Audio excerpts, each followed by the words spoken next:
तर त्या पळशी हे गाव आहे आपलं आहे नाही माहिती मला. पळशीला गेल्यावर एक आंब्याचं झाड होतं गावाजवळ आणि आंब्याचेच दिवस होते. म्हणजे उन्हाळा होता. हा. तर त्या आंब्याला झाडं म्हणजे कैऱ्या होत्या, फळं लागलेले होते.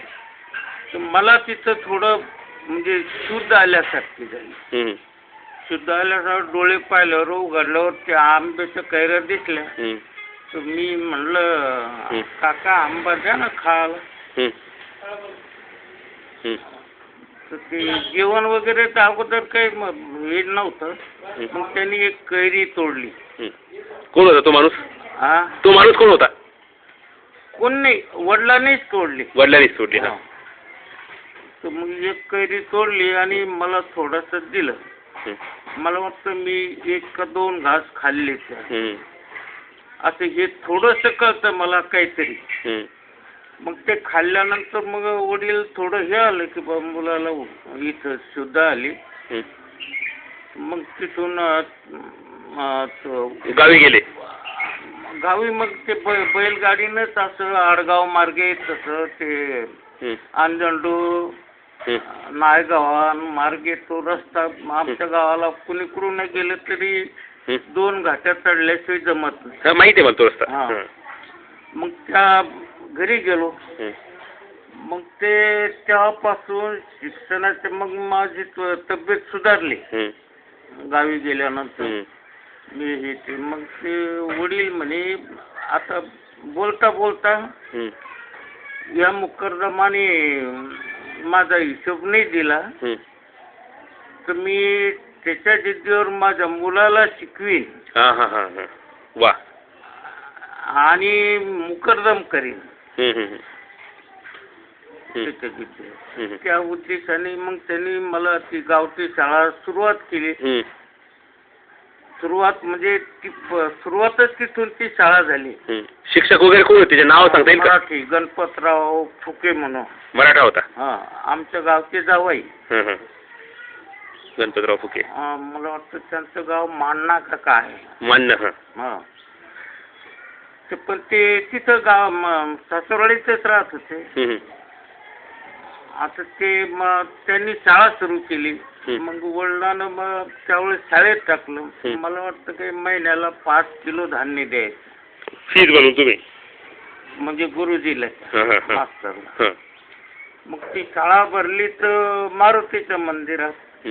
मग ते मला ती जाळी होती त्या जाळीच्या बाहेर बसवायचे. तुम्ही एकटेच बसायचे? एकटाच जाऊन एक पोतं घ्यायचं, एक पाटी आणि बाहेर बसायचे. बाकीचे 10-12 पोरं होते माझ्याच वयाचे. काही वयानं थोडे मोठे होते, काही असे. काही 1-2 नाव सांगता येईल का त्यांच्यापैकी? हा, सांगता येईल. सांगा मग. त्याच्यामध्ये एक लबाड्याचा मुलगा तिमाजी. तो आतमध्ये बसायचा? नाही ना, तो आतमध्ये बसायचा. तो तुमच्या म्हणजे त्याच्या सगळं अस्पृश्यता नव्हती? नाही, त्याला मध्ये घेऊन. एक बिलाचा मुलगा होता तेजराव. एक लक्ष्मणराव गाडेकर मराठा. एक सोनाराचा तेजराव. आणि असे आणखी बरेच होते मुलं. आता त्यांची नाव 1-2 ठीक आहे मला. काय हरकत नाही. ती मध्ये बसायचे, मी बाहेर. ते शिकता 3री पर्यंत शिकलो. मग ते दररोज तुम्हाला समजा जो अभ्यास द्यायचे जे काय शिकवायचे समजा उजळणी असेल हे काय असेल पोरं ते जसे मध्ये मास्तर म्हणायचे तसं आपण पोरं म्हणायचं तसं आपण बाहेर म्हणायचं. मग ते तुमचा अभ्यास वगैरे पाहायचे का? हा, कधी चुकलं वगैरे छडी वगैरे मारायचे? हा, मग मी छडी मागतो. असं चालता चालतं एक दिवस काय झालं की मला विचारलं काही तर मला तो उत्तर नाही देता आलं. म्हणजे उजळणीचंच गणिताचा धडा वगैरे काही म्हणायला मला काही आलं नाही ते. तर त्यांनी शिडी मारली बाहेर. फेकून मारायची? हा. तिथून शिडी फेकून मारली तर माझं हे वन आहे अजून. अच्छा अच्छा, डोळ्याला. हा, राईट. हो हो हो, दिसला दिसला. रक्त व्हायलं. पण ते वडिलांनी काही इतकं मनावर नाही घेतलं. कदाचित ती शिडी खाली डोळ्यात लागली असती तर डोळा गेला असता. बरोबर. पण ते काही मनावर काही त्यावेळेस घेत नव्हते. मास्तरनं मारलं जाऊ. मग की त्यावेळेस मग सरकारी शाळा निघायला सुरुवात झाली होती. सरकारी शाळा. हां, म्हणजे निजामाच्या. हा, जिल्हा परिषद नव्हती त्यावेळेस. पस्ताकॉम शाळा. पस्ताकोमच्या नाही, म्हणजे या सरकारी शाळा गावात, प्रत्येक गावाला शाळा उघडावं. जिल्हा परिषदच्या. जिल्हा परिषद नव्हतीच ना त्यावेळेस. मग ते काय म्हणत त्याला? फक्त सरकारी शाळा. सरकारी शाळा. अच्छा, ठीक आहे. शासना पंचायत जिल्हा परिषद मार्फत नव्हतं चालू. आता हा काळ कोणता असेल, कुठला कालखंड असेल अंदाजा? म्हणजे अंदाज कोणतं साल चालू असेल त्यावेळेस तुम्ही शाळेत होत त्यावेळेस? मला वाटतं 48 ते 49, 46, 47 पासून ते सुरू झालं होतं. अच्छा अच्छा. तर ते पहिले आमच्या मला इथं वाटतं शाळा 48 मध्ये आली असत. 48 ते 49. बरोबर. हां. तर मग ते मला वाटतं 46 2-1 वर्ष मी त्या गावठी शाळेत शिकलो. त्याच्यानंतर मला वडिलांनी सरकारी शाळा वडोद बाजार.